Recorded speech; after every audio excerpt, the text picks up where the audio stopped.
पति ने अपने पत्नी के सपने के लिए दिन रात मेहनत की, उसे एसडीएम बनाया और उस पत्नी ने एसडीएम बनते ही एक बड़े ऑफिसर के लिए अपने पति को ही छोड़ दिया। सर जान चल रही है, मेरी नौकरी जाने वाली सर। वो सर इतना इतना सर घोटाला की हुई है।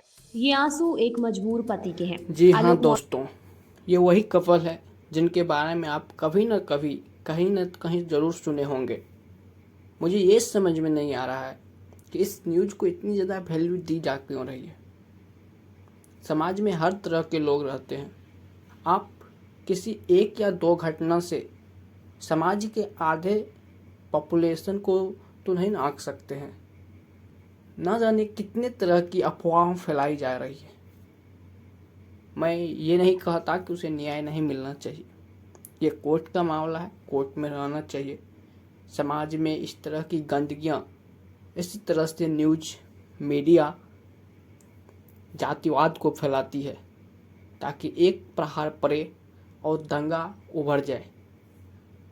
आप इसका परिणाम मणिपुर में देख सकते हैं, फ्रांस में देख सकते हैं। इसी तरह से देश को आग में धकेला जाता है, एक दूसरे के लिए नफरत पैदा की जाती है। ये हमारे समाज के कुछ लोग हैं जिनकी अपनी अपनी राय है इन दोनों के बारे में। उन दोनों का पर्सनल मामला है यार। कुछ दिक्कतें हैं तो उसे कोर्ट सुलझाएगी। समाज में उसे इस तरह से बढ़ावा नहीं देना चाहिए। और मैंने ये न्यूज़ आपके व्हाट्सएप यूनिवर्सिटी से लिया है। वहीं पर चल रहा था कि प्रयागराज में पीसीएस की तैयारी कर रही है 136 पत्नियों को पति ने वापस घर बुलाया। बोले हमें नहीं बनना है हीरा ठाकुर। इससे समाज को क्या लाभ हुआ होगा? कुछ नहीं।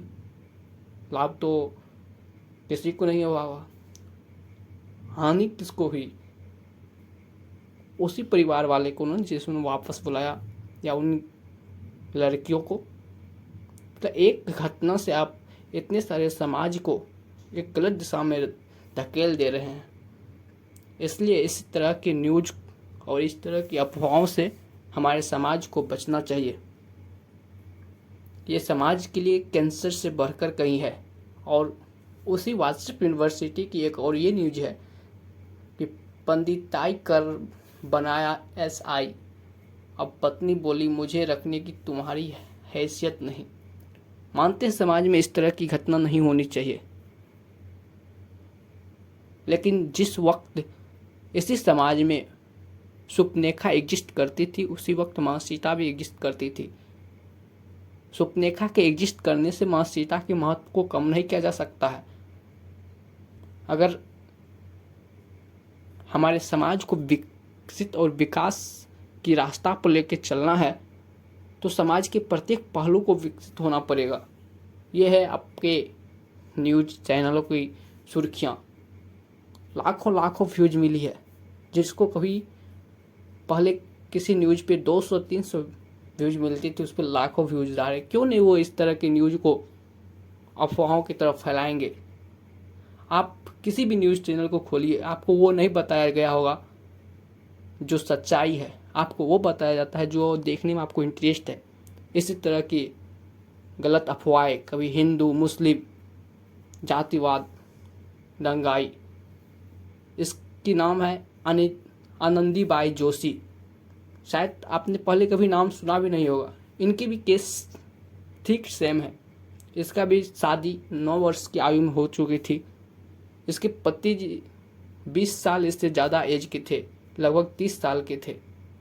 लेकिन फिर भी इनके पति जी ने इन्हें पढ़ाया और ये भारत की सबसे पहली महिला डॉक्टर बनी, जो वेस्टर्न जाकर के पढ़ने वाली पहली महिला डॉक्टर बनी। ऐसा नहीं है कि भारत से पहले भारत में महिला डॉक्टर नहीं बनी थी। पुराने काल में इंडिया के जो अपना वैदिक सिस्टम से उससे पढ़कर बनी थी, लेकिन वेस्टर्न वर्ल्ड में उस वक्त जब समाज में ये प्रथा चल रहा था कि औरत को पढ़ाई नहीं जा सकती है, उस वक्त इसके पति जी ने ये कष्ट उठाया था। इसके बच्चे, आनंदीबाई के बच्चे की डेथ होने के बाद उन्होंने डिसाइड किया कि हमें डॉक्टर बनना है। उनकी सपनों को साकार करने में उसके पति देव ने उनका पूरा साथ दिया और उसे अमेरिका भेज दिया।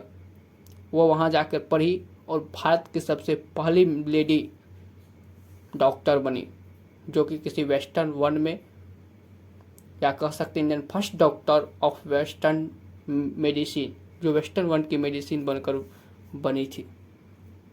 आप समाज के इन पहलुओं को नहीं दिखा सकते हैं, तो आपको किसने अधिकार दिया है कि उन पहलुओं को लेकर चर्चा करें? क्या आपने इससे पहले इन की नाम सुनी थी, डॉक्टर आनंदीबाई जोशी की, किसी मीडिया चैनल में या किसी व्हाट्सएप यूनिवर्सिटी में?